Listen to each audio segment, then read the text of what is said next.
In this video, we're diving into a fascinating topic and concept you perhaps never heard before, but man, you will love it once you understand it. While the conventional medical system still wants us to believe that our health is entirely predetermined by our genetic code, your grandparents had cancer, you're going to get cancer. If your parents have ADHD, you're going to get ADHD, right? This is the thinking we all grew up with, and the understanding that good health or bad health is hardwired, the hardwired path we don't have much control over. If it's in your family tree, it's in your genetic code, and sorry, you just got a bad roll of the dice.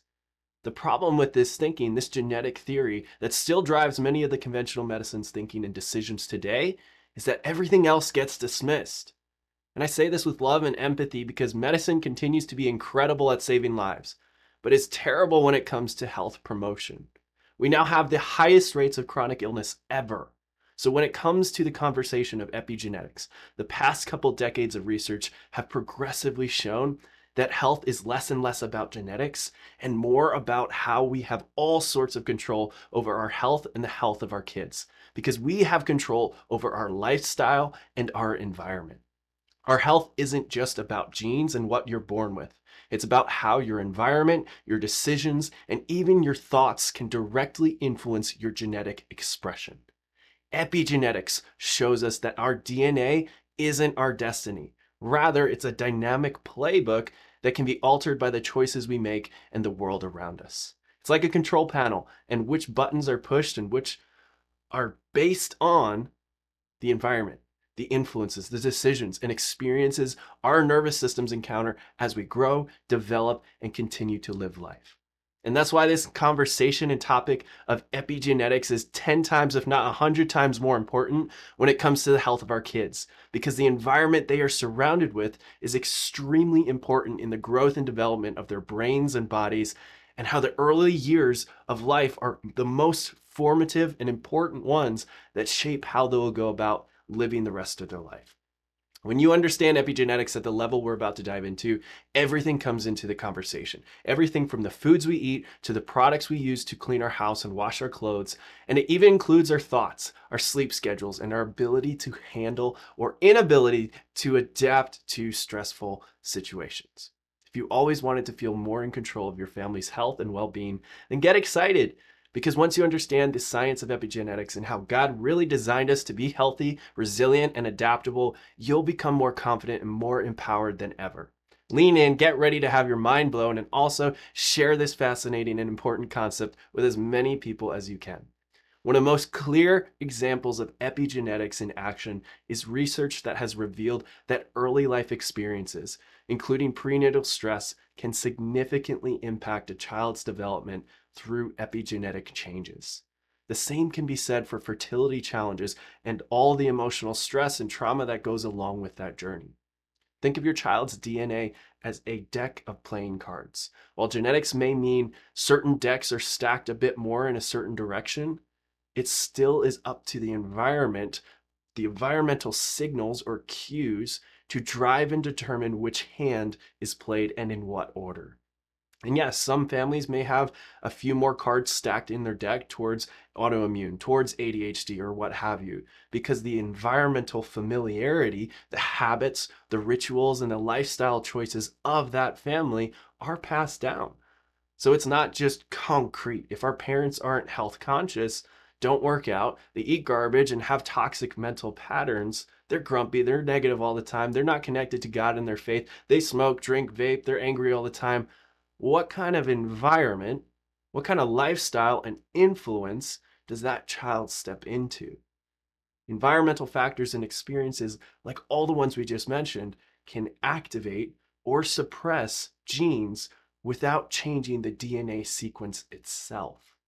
This explains why identical twins can develop different health conditions despite having the same genetic code. Again, it all goes back to those early life influences during what's called the critical sensitive periods of development. Fertility, pregnancy, or for the baby, it's called fetal development, and then the first moments, weeks, months of infancy. This is when the nervous system is most plastic. It's moldable. It also has a higher susceptibility to be influenced by the environment and other influences. And those influences in those periods, whether it's a high stress pregnancy, fertility, treatments, birth interventions like C-sections, forceps, and vacuum extraction, or other influences like early exposure to antibiotics, certain environmental toxins, poor nutrition, overly processed, GMO, chemically sprayed, toxic foods, each of these factors can trigger epigenetic changes that affect your child's development. As Dr. Bruce Lipton puts it, the function of the nervous system is to perceive its environment and coordinate the behavior of all other cells. The nervous system, when it first comes online in the early weeks of fetal development, it's coordinating and it continues to develop movement, digestion, immune function, and so forth. And if our environment is highly toxic, highly stressful, especially for our kids very, very early on in those sensitive and critical windows of development, it will coordinate how their genetic code is expressed and how those vital functions of life continue to develop. And it doesn't stop there. When we talk about things like obesity and metabolic challenges, dietary habits and nutrition can lead to epigenetic changes that affect our metabolism. For instance, excessive intake of high fat or high sugar foods during childhood can modify gene expression patterns that are related to fat storage and glucose metabolism. And these changes can predispose individuals to obesity, to diabetes, and other metabolic syndromes later in life. What about something like asthma or allergies? When we have exposure to pollutants, tobacco smoke, or even high levels of stress during early development, this can all lead to epigenetic changes in genes involved in the immune system's response.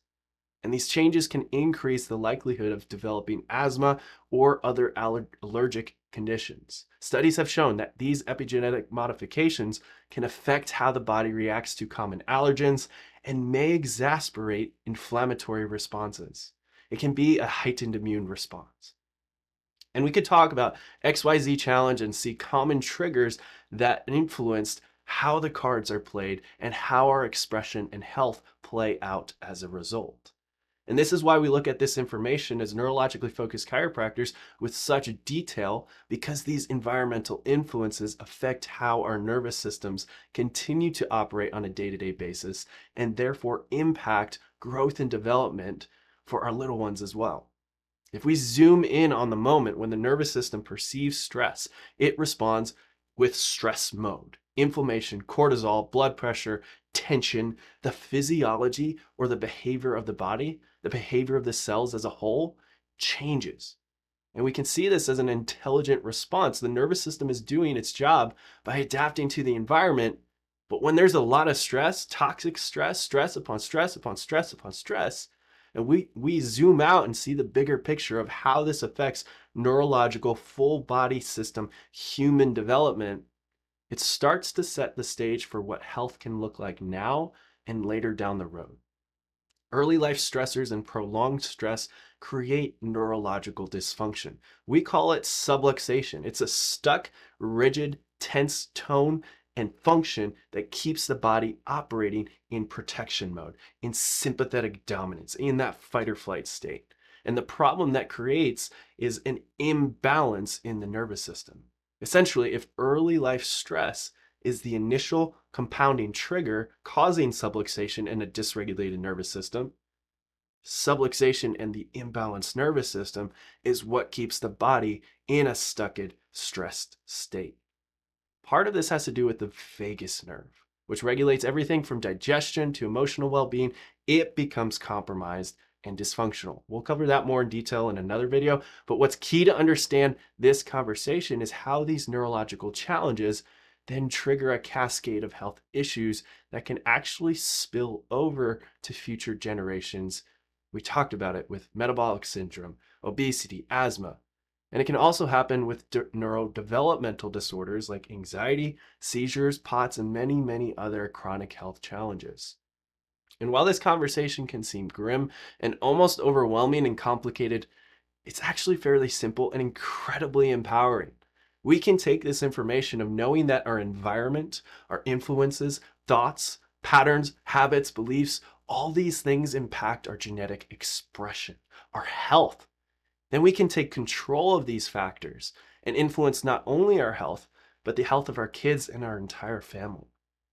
And we can use this information once we find it to reverse different challenges that maybe we've gone through with our kid and get them to repair, restore, and heal by changing their environment on the outside and changing the environment on the inside with nervous system regulation and chiropractic care. Because you need both. To do both, especially with chronic challenges, clean up the dysregulation going on the inside and clean up the environment on the outside so there's less stress going forward.